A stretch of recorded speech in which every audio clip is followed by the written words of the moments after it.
तो इस खबर पर तो हमारी नजर बनी रहेगी, बिहार में क्या होता है आपको बताते रहेंगे। लेकिन इस बीच बहुत बड़ी खबर आ रही है, उसका रुख कर रहे हैं। ऑपरेशन सिंदूर की सबसे बड़ी तस्वीर जो सामने आई है वो आपको दिखाने जा रहे हैं। ऑपरेशन सिंदूर तीनों सेना प्रमुख लाइव देख रहे थे।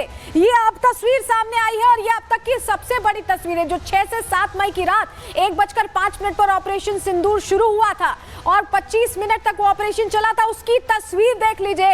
ये तस्वीर इसलिए महत्वपूर्ण हो जाती है क्योंकि वॉर रूम से प्रॉपर मॉनिटरिंग हर चीज की जा रही थी। और आपको तस्वीर जो नजर आ रही है उसमें AP Singh air chief marshal आपको दिख रहे हैं, उपेंद्र द्विवेदी आर्मी चीफ नजर आ रहे हैं, दिनेश त्रिपाठी नेवी चीफ, यानी तीनों जो हमारी फोर्सेस हैं वो तीनों यहाँ सशक्त दलों की हमारे जो नेतृत्व करने वाले लोग हैं वो मौजूद थे। और हमारे सहयोगी गुरसिमरन हमारे साथ सीधे जुड़ रहे हैं। गुरसिमरन, बड़ी तस्वीर है ये, क्योंकि ये तस्वीर बताती है कि वॉर फ्रंट पर जब हम खड़े थे तो कैसे एक एक चीज की निगरानी हो रही थी और पूरी मॉनिटरिंग में ये सक्सेसफुल ऑपरेशन एग्जीक्यूट किया गया। गुरसिमरन,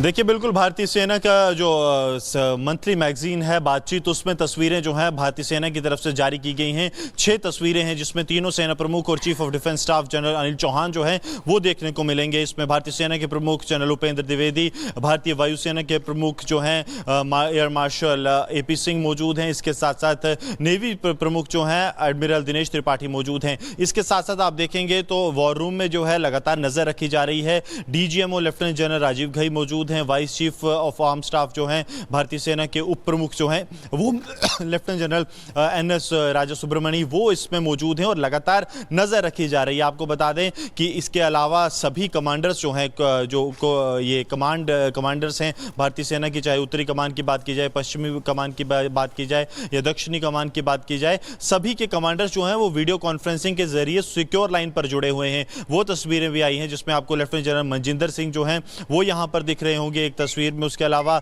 ईस्टर्न आर्मी कमांडर जो हैं वो वीडियो कॉन्फ्रेंसिंग के जरिए यहां पर जुड़े हैं। तो ये तस्वीरें बताती हैं कि भारतीय सेना के जो टॉप ब्रास था वो उस वक्त जो है लगातार पूरी स्थिति पर नजर बनाए हुए था जब ऑपरेशन जो है सिंदूर को लॉन्च किया गया।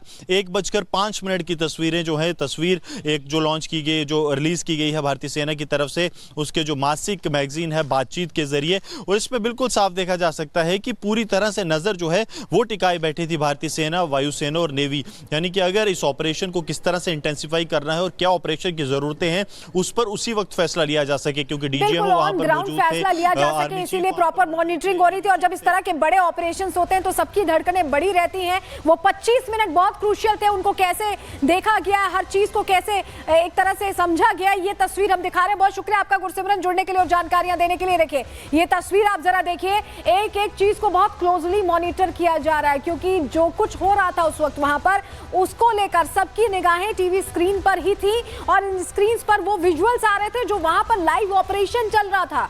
और ये जो तीनों सेना प्रमुख हैं उनकी मौजूदगी में ये पूरी तरह से ऑपरेशन सफलतापूर्वक एग्जीक्यूट किया गया। ये बड़ी तस्वीरें सामने आई। इस बीच एक और बड़ी खबर आ रही है, उसका रुख कर रहे हैं। संसदीय समिति के सामने एस जयशंकर ने बयान दिया है, ऑपरेशन सिंदूर की जानकारी पाकिस्तान को नहीं दी गई। ये बहुत बड़ी खबर है क्योंकि इसको अलग तरह से राजनीतिक तरीके से इसका इस्तेमाल करने की कोशिश की गई थी। इसको लेकर एस जयशंकर ने बिल्कुल क्लियर कर दिया है, आतंकी ठिकानों को मिटाने के बाद जानकारी दी गई। विपक्ष ने मेरे बयान को गलत ढंग से पेश किया। हमला प्लानिंग और सटीकता के साथ किया गया। एस जयशंकर ने जो मुद्दा बना रही थी कांग्रेस, जिसे अलग तरीके से प्रेजेंट कर रही थी, उसको लेकर एस जयशंकर ने बिल्कुल क्लियर कर दिया है कि ऑपरेशन की जानकारी पाकिस्तान को नहीं दी गई थी। जब हमला पूरा हो गया उसके बाद जानकारी दी गई और विपक्ष ने गलत ढंग से इस बयान को पेश करने की कोशिश की है। ये एस जयशंकर ने पूरी तरह से क्लियर कर दिया है।